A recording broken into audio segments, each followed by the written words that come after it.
A los que venimos hablando sobre las señales de los últimos tiempos. Estamos en el capítulo 21. Leemos del verso 7 al verso 15. Lucas 21, versos 7 al verso 15. Una vez que lo tienen, nos ponemos de pie, por favor. Dice así la gloriosa palabra, y le preguntaban diciendo: Maestro, ¿cuándo será esto? ¿Y qué señal habrá cuando estas cosas estén para suceder? Él entonces dijo: mirad que no seáis engañados, porque vendrán muchos en mi nombre diciendo: yo soy el Cristo, y el tiempo está cerca, mas no vayáis en pos de ellos. Y cuando oigáis de guerras y sediciones, no os alarméis, porque es necesario que estas cosas acontezcan primero, pero el fin no será inmediatamente. Entonces les dijo: se levantará nación contra nación y reino contra reino, y habrán grandes terremotos en diferentes lugares, hambres y pestilencias, y habrá terror y grandes señales en el cielo. Pero antes de todas estas cosas os echarán mano y os perseguirán y os entregarán a las sinagogas y a las cárceles, y seréis llevados ante reyes y ante gobernadores por causa de mi nombre. Y esto será ocasión para dar testimonio. Proponed en vuestros corazones no pensar antes cómo habéis de responder en vuestra defensa, porque yo daré palabra y sabiduría, la cual no podrán resistir ni contradecir todos los que se opongan. Que el Señor nuestro Dios añada bendición con su palabra. Inclinamos nuestros rostros. Bendito Dios nuestro Padre, alabamos tu nombre, te damos gloria, oh Dios, porque nos haya escogido en Cristo para ser tu hijo. Y hoy tenemos la certeza y el gozo de que tú eres nuestro Dios y nuestro Padre, y nuestra alma se goza en tu presencia, y nos gozamos alabando y exaltando tu nombre, porque tú eres bueno, Dios, y para siempre es tu misericordia. Y no solo has dado a tu Hijo en nuestro rescate, sino que cada día nos ayuda, nos cuida, nos sustenta, nos fortalece, nos sostiene, nos consuela. Y la parte más hermosa, oh Dios, desde el día en que creímos, el Espíritu Santo nos enseña, nos forma, nos prepara, nos usa, nos respalda. Gracias, oh Dios bendito, porque grande es el honor nuestro. Esta noche clamamos por tu iglesia para que tú la bendigas, la fortalezcas, la sostengas, la vives, Señor, la hagas crecer en obediencia, en fidelidad, en santidad, en servicio, en evangelismo. Aviva tu iglesia, Señor. Entendemos que estamos en los últimos tiempos, y qué bueno que la iglesia, los creyentes, seamos creyentes activos, una iglesia activa. De manera que rogamos, oh Dios bendito, aviva a tu pueblo y manifiesta en el lugar donde está tu iglesia. Manifiesta, oh Dios, que somos columna y baluarte de la verdad. Antorcha que alumbra el lugar oscuro. Gente que vive diferente. Gente que da testimonio de Jesucristo. Te ruego, Dios bendito, bendigas a todos los presentes. Ayúdeles, oh Dios, en todas las necesidades que en ellos hay.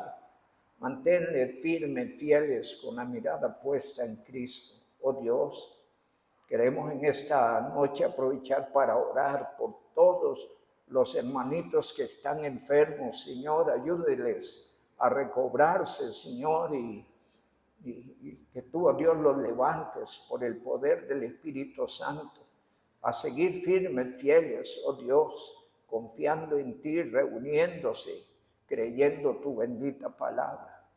Y oramos también, Padre, por aquellos enfermos espirituales que describe Apocalipsis 3. Gente salva, sí, pero descuidada, fría, indiferente. Clamamos por ellos para que los vuelvas al primer amor, para que los vuelvas, oh Dios, a la comunión contigo.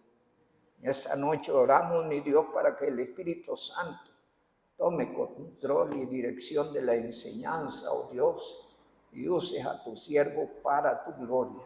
Se lo ruego, Dios bendito, en el nombre de Jesucristo. Amén. Pueden sentarse, amados hermanos. ¿Cuál es el tema que venimos tratando?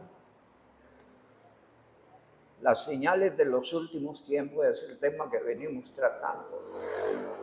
Quiero hacer preguntas en esta noche. Y es, ¿qué señales ve usted? ¿Qué cosas ve usted que se están dando, que se están cumpliendo? ¿Podría alguien referirse qué ha visto? ¿Qué cosas le vienen sorprendiendo? Sabemos que en la historia siempre han habido acontecimientos, pero de acuerdo a la propuesta de San Mateo 24, Lucas 21, Marcos 13, habla de cosas que se estarán dando en los últimos tiempos y que hacen la diferencia con el resto de la historia. Porque uno recuerda hechos trascendentales, por ejemplo, el diluvio único. Sí. ¿Por qué lo envió Dios? Por causa de la maldad humana. El mundo allí, empezando nomás su historia, le vuelve la espalda a Dios. Eso leemos en el capítulo 5 y capítulo 6, capítulo 7. Las razones del diluvio, se podrían definir esos capítulos, ¿verdad? Vemos acontecimientos como Sodoma y Gomorra. Fue algo trascendental que impactó y sigue planteando el signo de pregunta, ¿qué pasó allí? Y la Biblia nos dice por qué se dio la destrucción de estas ciudades. Llovió fuego del cielo, dice, y parece que se atizó también desde la tierra, ¿verdad? Así que no quedó nada. Y a través de la historia han habido acontecimientos, hemos visto señales, por ejemplo, la salida del pueblo hebreo de Egipto no fue sino a través de una gran cantidad de señales que se dieron y que allí están escritas en la palabra. Pero Mateo 24, Marcos 13 y Lucas 21 habla del tiempo del fin y algunas señales que caracterizarán ese tiempo. ¿Cuáles ha visto usted? ¿Qué cosas está viendo? Sí, hermano Víctor. El aumento de la maldad, el incremento del amor, el aumento de la inmoralidad, el aumento de los terremotos, de los cambios climáticos. Y es diferente, muy diferente. Aunque han habido acontecimientos a través de la historia, nuestro tiempo marca la diferencia. En los acontecimientos y se están dando así, digamos que se han venido por un montón. Para los que ven noticias, para los que están pendientes de estas cosas, se están dando cuenta. Y hermano, ¿cuál es la idea de esto? Entender que estamos viviendo las señales de los últimos tiempos. Dentro de los asuntos que hemos venido tratando, el Señor empieza allí en el versículo número 8, habla de que vendrán engañadores, falsos profetas, falsos cristos, y esto se ha amontonado para mí una forma especial del año 2000, del año 1900 en adelante. A partir de allí han pululado multitud de profetas, ¿no? o neoprofetas, multitud de neoapóstoles, sí. La Biblia prevenía de eso. Históricamente surgieron muchos engañadores, pero en la magnitud que han surgido en los últimos 200 años, no. ¿Sí? Y el Señor dice que se daría en los últimos tiempos. También vimos que el mundo sería convulsionado por guerras. Han habido tiempo en la historia de muchas guerras, pero el Señor no está hablando de esas guerras, está hablando de las guerras del tiempo del fin, porque es un tiempo diferente, es un tiempo donde el mundo se reacomoda. Leímos un poquito de Daniel 2, Daniel 7, ¿recuerdan? Daniel 2 describe los imperios que dominaron y sus guerras típicas como una imagen imponente, maravillosa desde la perspectiva de Nabucodonosor. Pero desde la perspectiva de Daniel en la revelación de Dios, son bestias espantosas y terribles, porque son criminales, son terribles, no respetan la vida, hacen como quieren, aras del poder, del dominio, ¿no? El Señor está enfocando un tiempo diferente a los tiempos históricos, un tiempo diferente porque es el tiempo del fin. Y el verso 7 lo aclara. Y le preguntaron diciendo, Maestro, ¿cuándo será esto? ¿Y qué señal habrá cuando estas cosas estén para suceder? ¿De qué viene hablando el Señor allí? De los acontecimientos del fin. Y ellos se inquietan y preguntan, ¿pero cuándo será esto? Y el Señor empieza a describir una serie de señales propias que se darían en el tiempo del fin, y dentro de las cuales pues trata a los falsos maestros, trata la conmoción a través de guerras, de luchas entre los pueblos, entre las naciones. Ahorita impera el interés de quién domina, ¿sí?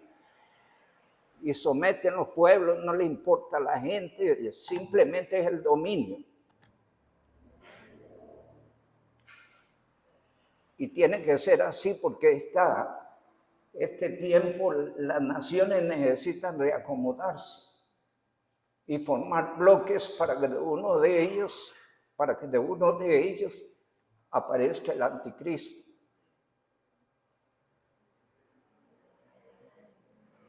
Tienen que en los próximos días, porque no podemos hablar de los próximos años, en los próximos días, en el próximo tiempo, tiene que haber un reacomodo definitorio, donde empieza a perfilar el poder sobre el cual gobernará el anticristo. Y hay que ponerle atención a esto. Pero ahorita el Señor dice que van a haber guerras, rumores de guerras, y también la palabra del Señor nos enseña allí en el versículo 11, 5 señales que no pasarán desapercibidas. Habrá grandes terremotos y traerán temor. Cosa sorprendente, casi todas las semanas hay un terremoto en alguna parte. Yo no sé si ustedes están atentos a estas cosas, pero casi todas las semanas hay un terremoto en alguna parte. A través de la historia han habido terremotos, pero de acuerdo al anunciamiento del Señor Jesucristo habrá un tiempo donde serán más pronunciados. Aparecerán más. Y dice la palabra del Señor allí también, en el verso 11, y habrán grandes terremotos en diferentes lugares, hambres y pestilencias. Todo eso degenerado de las guerras, ¿sí? De los terremotos. Cuando se sigue los efectos de un terremoto son terribles. multitud de personas mueren, probablemente aplastados por edificios, por casas, cosas espantosas. Y esto degenera en pestes, porque mientras los excavan, los sacan, los sepultan, allí empieza a gestarse las pestes que después envuelven a los vivos y meten en calamidad a la humanidad. La palabra del Señor dice ahí en el verso 11, y en diferentes lugares habrán hambres y pestilencias, y habrá terror y grandes señales en el cielo. Y hermanos, si miramos objetivamente, todo eso está pasando hoy. Solo diga los países que están viviendo los terremotos, solo diga los países que están viviendo las guerras. ¿Cuántas gentes han muerto, digamos, en la guerra de Ucrania? Y los entierran en fosas comunes. Otros quedan por allí para las aves de rapiña. Sí, lo que ha pasado allí también entre Israel y el grupo Hamas, ¿verdad? Donde se dan una cifra de muertos. ¿Cuántos de ellos han sido sepultados y otros no? Y todo esto es pestilente, genera epidemias. Y yo cito aquí dos casos que son muy sonados, ¿no? Pero hay muchos otros casos que no juegan un papel importante en la política, se pasan desapercibidos. Citamos el montón de guerras que están viviendo los países africanos. El hermano Víctor leyó la semana pasada, ¿verdad? Que son ignorados, pero que tienen efectos. Así es que la palabra del Señor dice que habrán pestilencias. En el capítulo 6 de Apocalipsis, que no estamos en ese tiempo, pero caminamos a ese tiempo. Es decir, aclaremos mejor, el mundo camina a ese tiempo, pues la iglesia no camina a ese tiempo, los redimidos no caminan a ese tiempo, la humanidad camina a ese tiempo. Dentro de las características que van a distinguir al anticristo en sus manifestaciones bajo su gobierno en la humanidad, dice el verso 5, y cuando abrió el tercer sello y oí al tercer ser viviente que decía, ven y miré, ven y mira, y miré y aquí un caballo negro, el que lo montaba tenía una balanza en la mano, y oí una voz que de en medio de los cuatro seres vivientes que decía, 2 libras de trigo por 1 denario y 6 libras de cebada por 1 denario, mas no dañes el vino y el aceite. ¿A dónde va apuntando? Al hambre, a la miseria, donde las cosas van siendo cada vez más gravadas.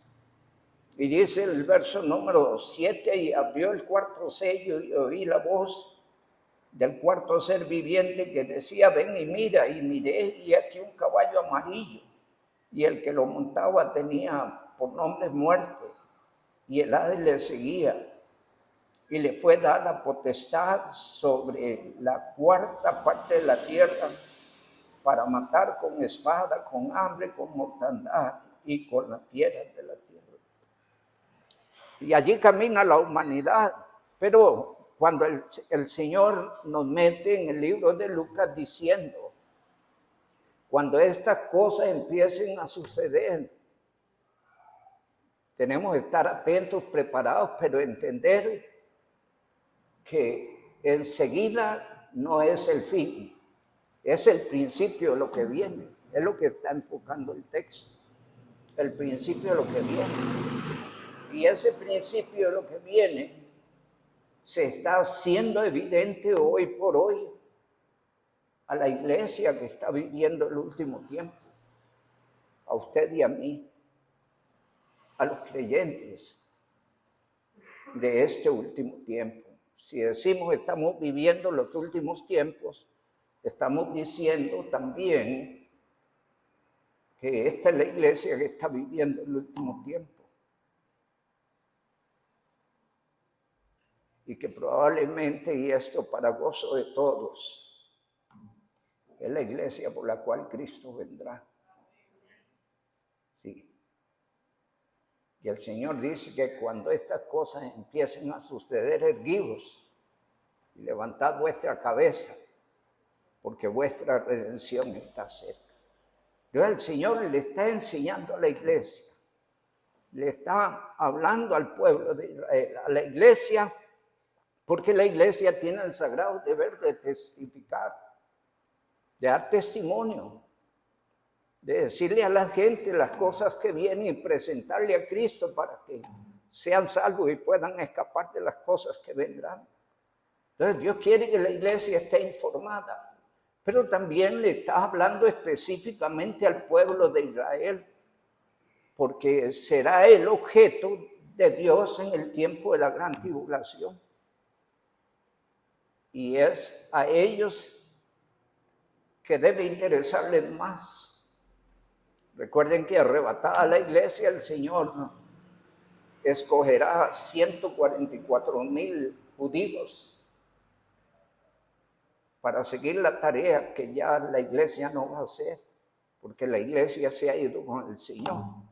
Entonces, 144,000 que tendrán el desafío de predicar el evangelio del reino, juntamente con los 2 testigos, y serán los que harán la contraparte justamente bajo el gobierno del anticristo.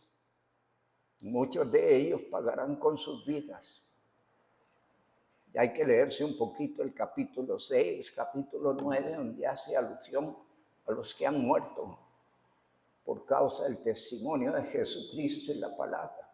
Así dice el texto. Son la gente que Dios tiene preparada. Por lo tanto, la información es especialmente a la iglesia y al pueblo judío. Y ellos se encargarán, a través de estos 144,000, no solo persuadir al resto de Israel y al resto del mundo. Multitudes se convertirán.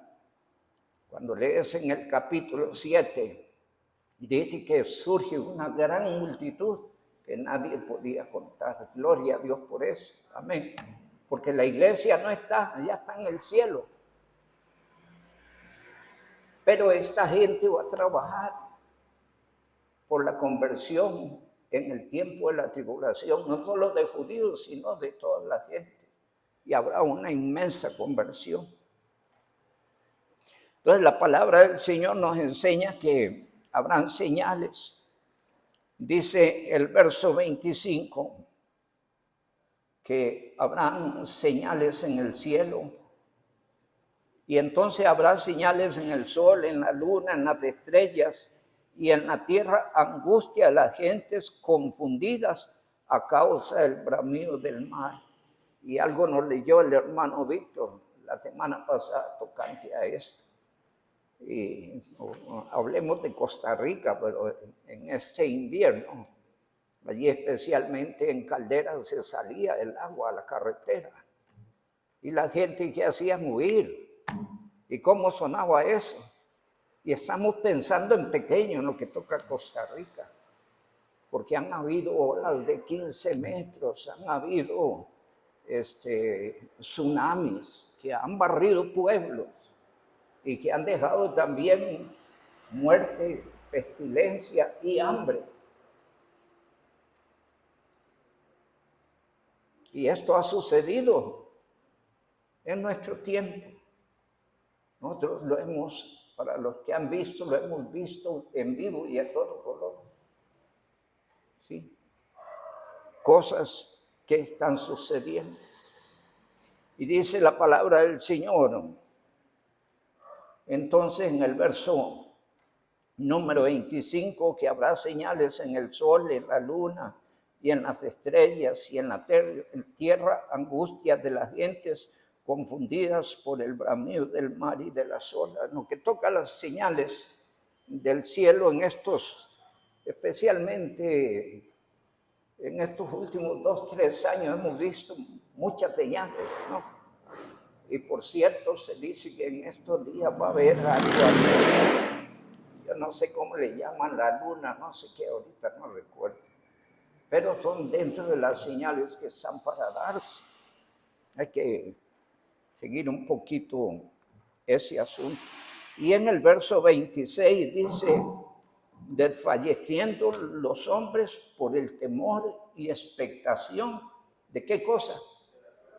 De las cosas que sobrevendrán en la tierra, porque las potencias de los cielos serán conmovidas. Y ahí la palabra del Señor enseña. Y permítame, las potencias de los cielos solo las puede mover Dios. Y Dios ha determinado que estas cosas vendrán ¿cuándo? En los últimos tiempos. Y Él se va a encargar de mover todo en el desarrollo de su plan salvador y de su plan también para con los impíos y los pecadores, ¿verdad? Son 2 planes que se van desarrollando. Dios quiere salvar a los que caminan en el mal y para eso se predica el evangelio hoy la iglesia y para eso predicarán los 144,000 y los 2 testigos en el afán Dios de rescatar a los que andan por el mal camino. Sí, porque los que van por ahí hay un juicio final y hay una sentencia eterna. Y esa sentencia, allí se dice el juicio final, pero no es un juicio, es una sentencia, porque el juicio se realizó en la cruz del Calvario. El juicio que salve y el juicio que condena. Y eso depende de la actitud del hombre a la propuesta de Dios. Hay un texto que ha impactado mi vida y es Juan 3:18. Juan 3:18. Es un pasaje que nos evidencia que en la cruz se define o la salvación o la condenación. El verso 16 dice que Dios ama a todo el mundo y no quiere que nadie perezca. Porque el plan de Dios, verso 17, no es condenar al mundo, sino que el mundo sea salvo. Pero el verso 18 dice lo que pasa de los que le reciben y le rechazan.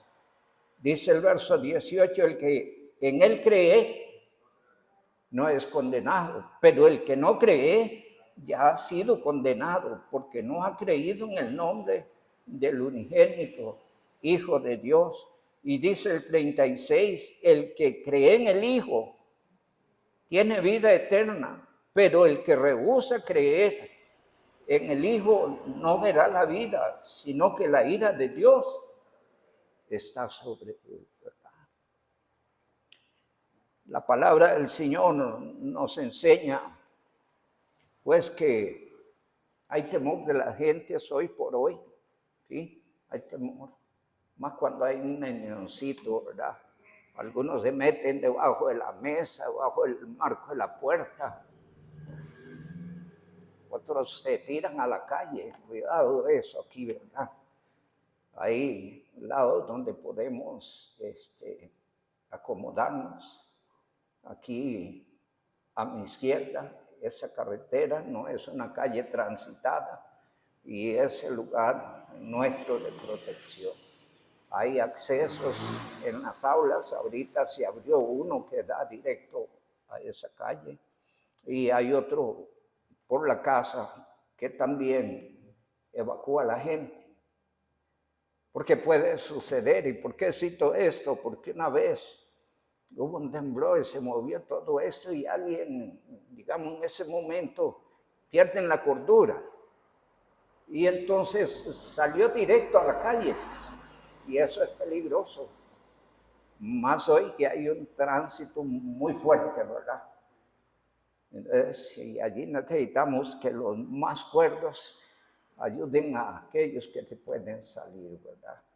Pero hay temor en esto. Cuando hay una tempestad, ¿han visto ustedes? Cuando hay una rayería.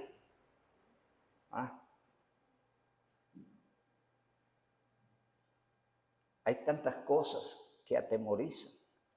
Pero el Señor nos da una lista por las cuales la gente va a tener más temor y lo describe en ese verso 26, ¿verdad? Y habrá temor y expectación de las cosas que sobrevendrán en la tierra, porque las potencias de los cielos serán conmovidas. Y dice la palabra del Señor en Hebreos 12, que aún Dios llevará esto a puntos inimaginables. Tal vez describe un poquito 2 Pedro capítulo 3, si quieres leer, poner tarea, leer 2 Pedro capítulo 3. Porque el mundo en su condición actual va a ser cambiado por Dios. Y 2 Pedro 3 dice cómo lo va a hacer. Dios un día prometió que no habría jamás un nuevo diluvio.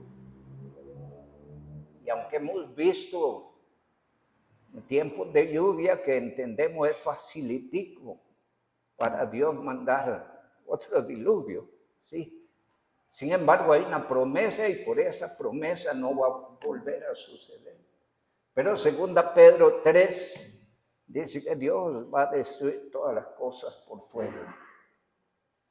Lean 2 Pedro. Algunos versículos llaman a los creyentes a vivir rectamente delante de Dios. ¿Sí?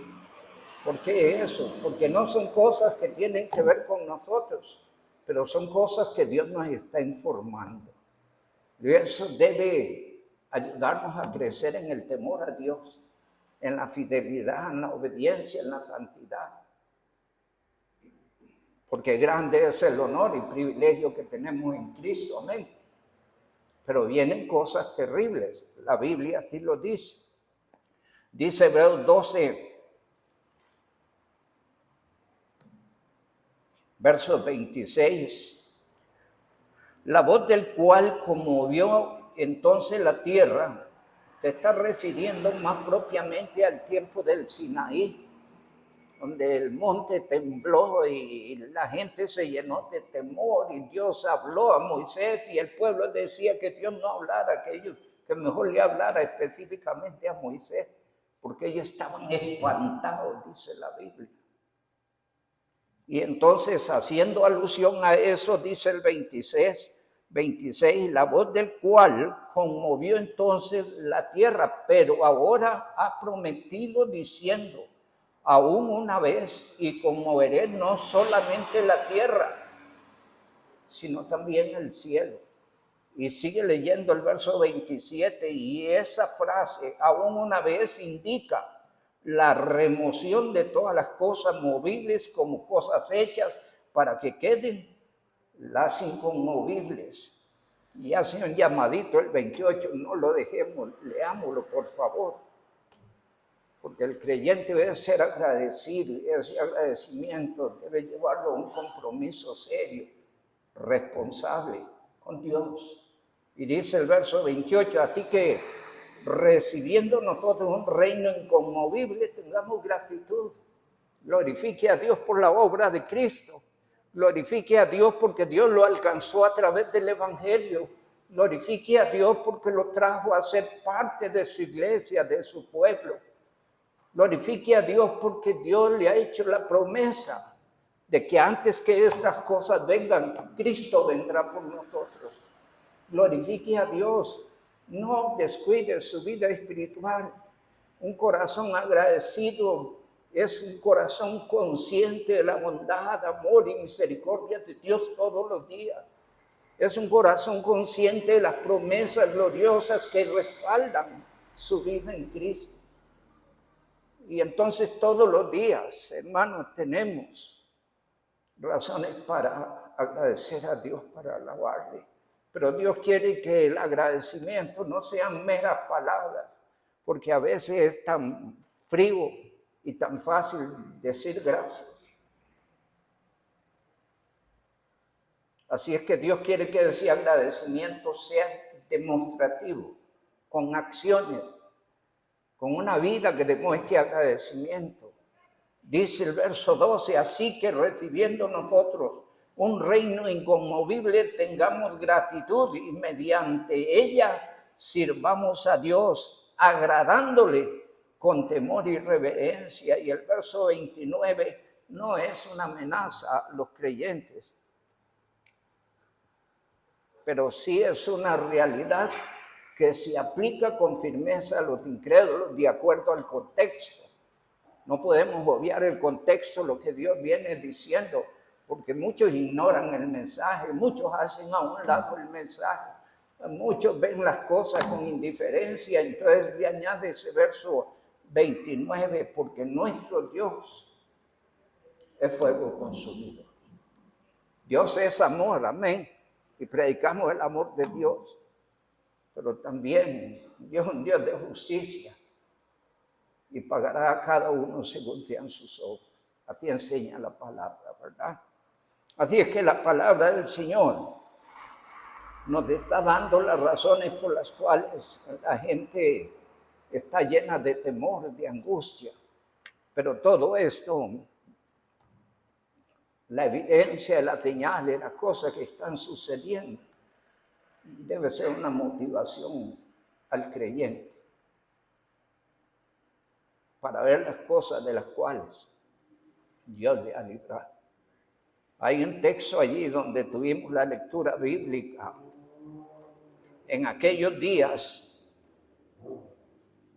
pues había la razón para hacer el llamado a la iglesia, no dejarse engañar. Pero hoy estamos hablando de un hecho que tiene más de 2000 años.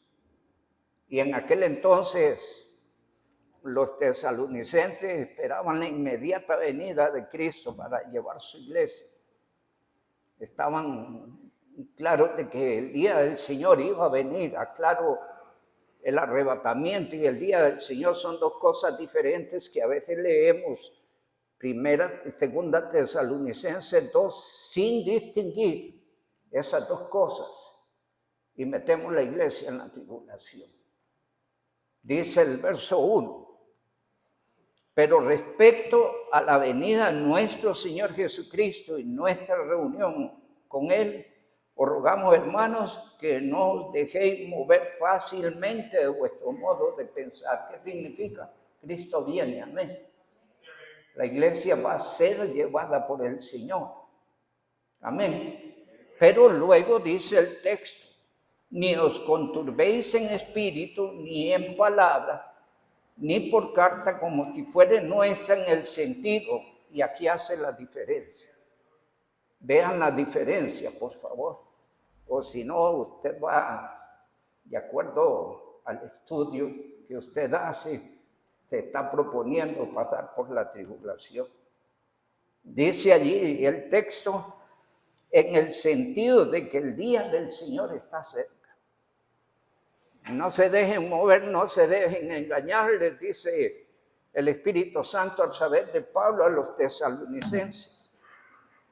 Y les dice, ocúpense otra vez en sus trabajos, porque estaban dejando sus trabajos, porque Cristo venía. Entonces, ¿para qué seguir trabajando? Y no, Cristo viene, y se echaron a vagabundos. Y entonces se les exhorta a seguir trabajando, ¿sí? Y allá un poco más adelante le dice, el que no trabaja, que no coma. Y así empieza a tocar en esto, porque ellos tenían una visión de que el arrebatamiento era inmediato y que el día del Señor estaba para venir. Era la pregunta de los hebreos en el capítulo 21, versículo 7 de Lucas. Y es la inquietud también en Hechos, capítulo 1, versículos 6 y 7. Es la misma inquietud de la venida del día del Señor. de las cosas del fin. Nosotros no esperamos ni el día del Señor ni las cosas del fin, esperamos la venida de Cristo. Sí, amén. Esperamos la venida de Cristo. Dice, nadie os engañe en ninguna manera, porque no vendrá el día del Señor, aclaramos. No vendrá el día del Señor antes que venga la apostasía y se manifieste el hombre de pecado. Tiene que darse, ¿qué? La apostasía. ¿Cuándo se define la multitud de la apostasía? Cuando Cristo lleve la iglesia. ¿Sí? ¿Y cuándo se manifestará el hombre de pecado? Cuando Cristo se lleve la iglesia. Y dice más la palabra del Señor.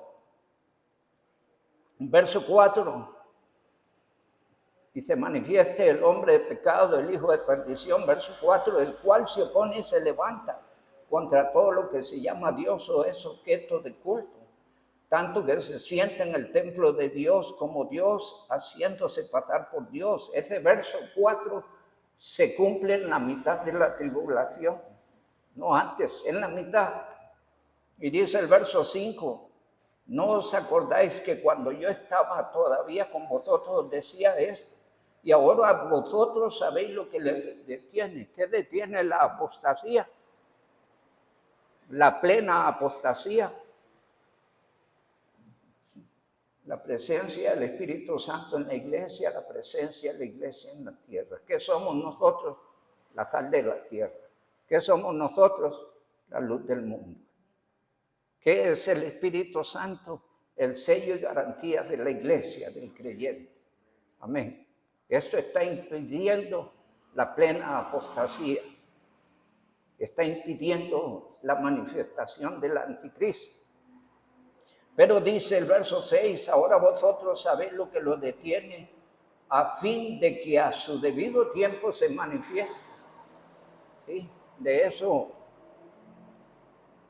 habla la palabra del Señor en estos 3 capítulos, Mateo 24, Marcos 13 y Lucas 21, pero Daniel también trata sobre la aparición de este personaje, solo que aquí especifica qué lo detiene y cuándo se manifestará, porque ya está en acción. Observe, y aquí metámonos en el dato histórico. El diablo viene trabajando su plan desde que Caín mató a Abel. Ahí viene gestándose su plan. Produjo una apostasía inaudita que terminó con el diluvio. ¿Sí? Es el que permitió el desenfreno en las ciudades de Sodoma y Gomorra. Quien trajo el pecado, introdujo el pecado, fue el diablo. ¿Sí? Sabía cómo hacerlo y lo ha promovido a través de la historia. El diablo quería, de acuerdo al estudio los domingos, matar a Cristo en su condición de bebé, porque él sabía las cosas que vienen. ¿Sí? Cristo triunfó en la cruz del Calvario. Hemos hablado de esas escrituras una y otra vez. La palabra de Dios nos enseña que el plan de acción del enemigo ha estado gestándose. Cuando trató de engañar a Cristo, entre comillas, ¿verdad? Trató de tentarlo. Él vio ahí en una posibilidad de que Cristo sucumbiera en el monte de la tentación. Y ha intentado a través de la historia. Es en 2 Corintios 11, 13 al 15, que está haciendo estragos en la iglesia a través de los falsos apóstoles, falsos profetas y falsos cristos. Y dice que el mismo diablo se viste de ángel de luz. Eso lees ahí, está en acción. Pero cuánto más, amados hermanos, en nuestros tiempos, ya está planeando justamente, yo no sé si es su equipo de gobierno o desde dónde va a gobernar, pero ya está en acción, dice nuestro texto, porque ya está en acción el misterio de la iniquidad.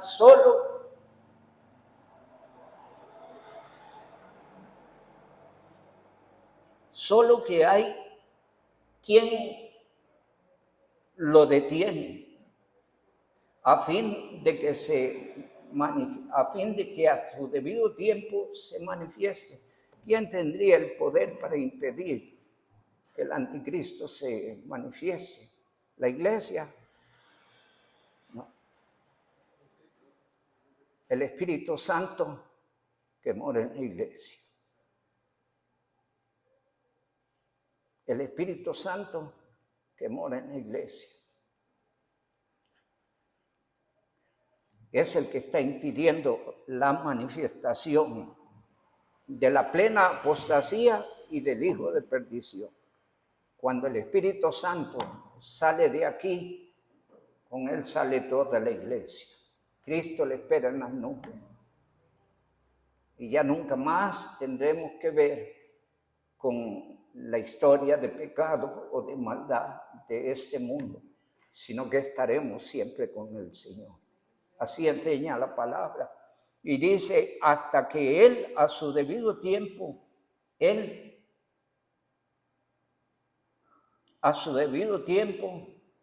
sea quitado de en medio. Recuerdo Apocalipsis 22, 17, y el Espíritu y la esposa dicen, ven, Señor, ven, ya queremos irnos de aquí. ¿Sí? ¿Quién introduce la oración? El Espíritu. Y después, ¿quién? La iglesia. Ya queremos irnos. ¿Sí? Y en esa oración deberíamos estar en este tiempo la iglesia, porque somos la iglesia que espera la venida de Cristo. Amén. Dice, y entonces, verso 8, se manifestará aquel inicuo, a quien el Señor matará con el espíritu de su boca y destruirá con el resplandor de su venida.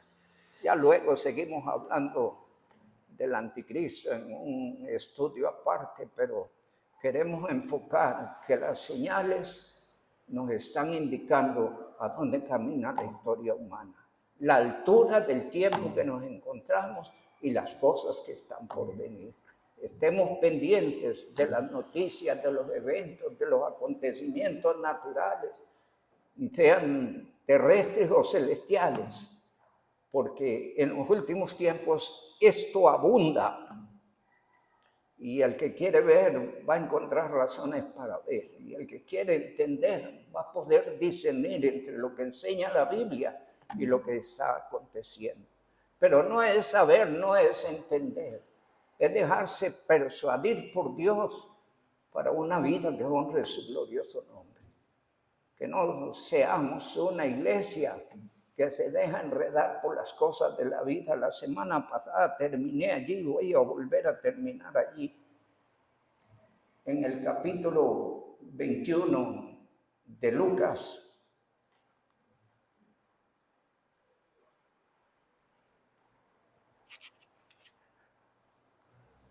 No es la misma enseñanza de la semana pasada, pero sí la misma forma de terminar de la semana pasada.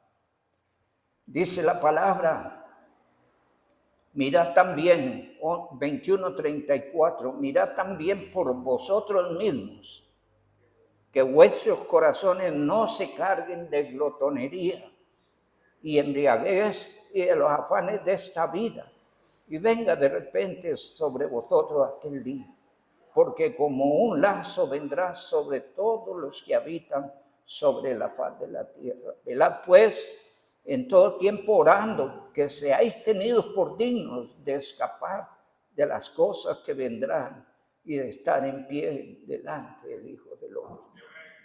¿Qué dice el texto?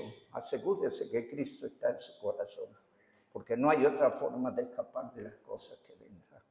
Pero si usted está seguro de su salvación, no se deje enredar por las cosas de la vida. Ponga la mirada en Cristo. Somos extranjeros y peregrinos. Vivamos para gozarnos en el Señor, testificar de Él y esperar su gloriosa venida. El Dios Altísimo les siga bendiciendo. Gracias.